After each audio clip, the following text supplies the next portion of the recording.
आज हम बात करेंगे दिल्ली के एक ऐसे फ्लैट की, फ्लैट नंबर 402, जिसने एक हंसते खेलते परिवार की रातों की नींद उड़ा दी थी। और इस केस को सुलझाने आए थे भारत के जाने माने पैरानॉर्मल एक्सपर्ट गौरव तिवारी।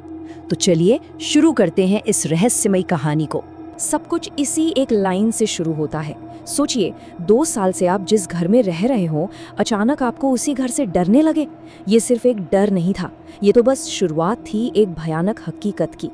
तो कहानी है समीर, रिया और उनके प्यारे से डॉग ब्रूनो की।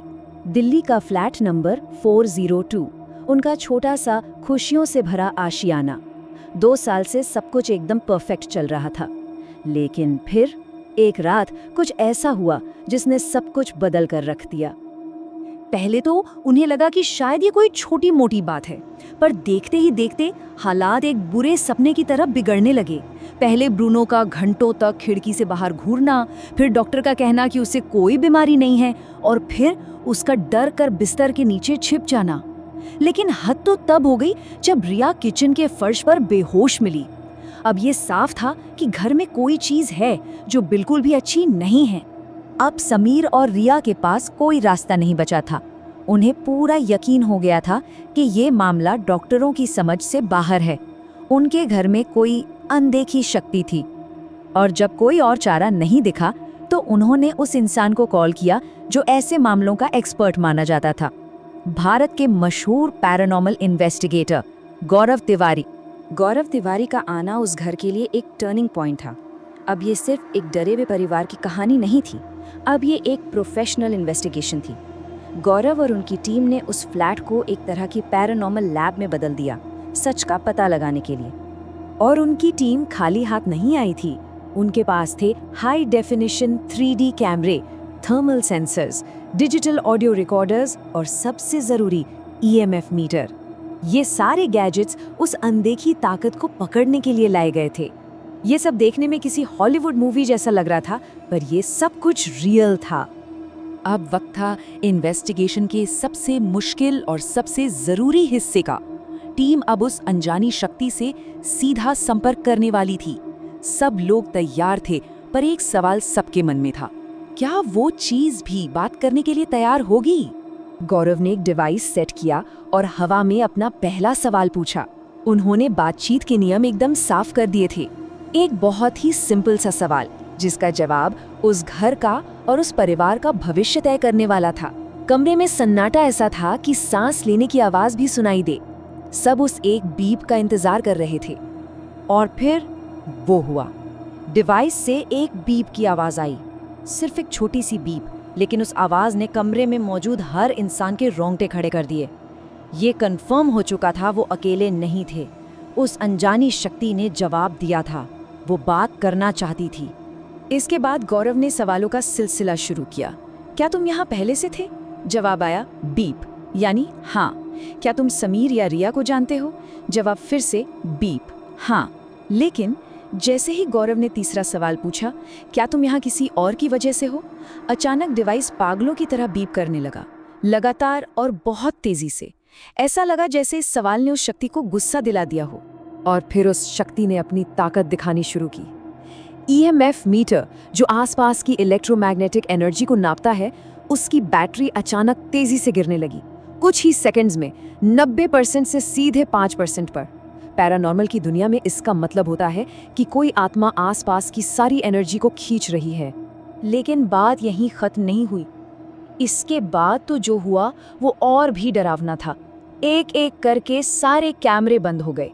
अचानक समीर का फोन बजा, और जैसे ही उसने फोन उठाया, फोन इतना ज्यादा गर्म था कि उसे फेंकना पड़ा। और इस सारी अफरा तफरी के बीच बेचारा ब्रूनो बेहोश होकर जमीन पर गिर गया। गौरव को ये समझते देर नहीं लगी कि ये कोई मामूली केस नहीं है। ये गुस्सा, इसकी कोई बहुत गहरी वजह थी। अब इन्वेस्टिगेशन क्या हो रहा है से क्यों हो रहा है पर शिफ्ट हो चुकी थी, और इसका जवाब छिपा था उस फ्लैट के अतीत में। जब छानबीन की गई तो एक नाम सामने आया, अंकुश। वो समीर और रिया से पहले इसी फ्लैट में रहता था। अंकुश एक नौजवान लड़का था जिसे प्यार में धोखा मिला था। वो इस धोखे का सदमा बर्दाश्त नहीं कर पाया और उसने इसी घर में अपनी जान दे दी थी। और सबसे ज़रूरी बात, उसे बेवफाई से, धोखे से सख्त नफरत थी।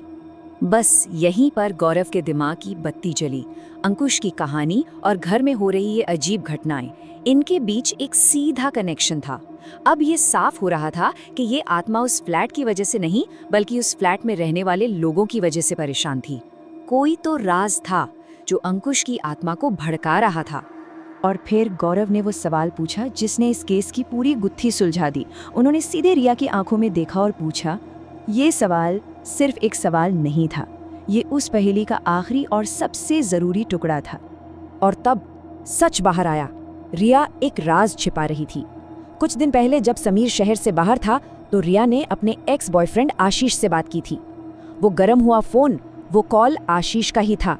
और अंकुश की आत्मा, जिसे धोखे से सख्त नफरत थी, उसने इस बेवफाई को महसूस कर लिया था और इसीलिए उसका गुस्सा भड़क उठा था।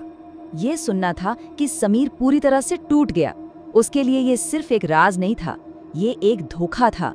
उसका दर्द, उसका गुस्सा कमरे की हवा में महसूस किया जा सकता था। अब ये केस पैरानॉर्मल से ज्यादा एक पर्सनल ड्रामा बन चुका था। तो कहानी अब अपने क्लाइमैक्स पर थी। एक तरफ एक बिखरता हुआ रिश्ता था और दूसरी तरफ एक तड़पती हुई आत्मा। और मजे की बात ये थी कि दोनों को एक ही चीज चाहिए थी, शांति। रिया की आंखों में सच में पछतावा था। उसने समीर से रो रो कर माफी मांगी। गौरव ने भी उन्हें समझाया और रिया का पछतावा देखकर आखिरकार समीर का दिल भी पसीज गया। उसने रिया को माफ कर दिया। और यकीन मानिए, जिस पल समीर ने रिया को माफ़ किया, उस घर का पूरा माहौल बदल गया। एक अजीब सी शांति छा गई। ईएमएफ मीटर की रीडिंग नॉर्मल हो गई। वो ठंडी हवाएं बंद हो गईं। अंकुश की आत्मा को वो मिल गया था जो वो देखना चाहती थी, वफादारी की जीत। उसे शांति मिल गई थी। समीर और रिया की जिंदगी तो वापस पटरी पर आ गई, लेकिन एक पैरानॉर्मल इन्वेस्टिगेटर का काम भला कहाँ खत्म होता है। अगले ही दिन गौरव जब अखबार पढ़ रहे थे तो एक हेडलाइन ने उनका ध्यान अपनी ओर खींच लिया। ये हेडलाइन एक नए और शायद पहले से भी ज्यादा खतरनाक केस की तरफ इशारा कर रही थी। फ्लैट 402 का राज तो खुल गया, लेकिन एक और अनसुलझा रहस्य गौरव तिवारी का इंतजार कर रहा था। खैर, उस कहानी पर फिर कभी बात करेंगे। आज के लिए बस इतना ही।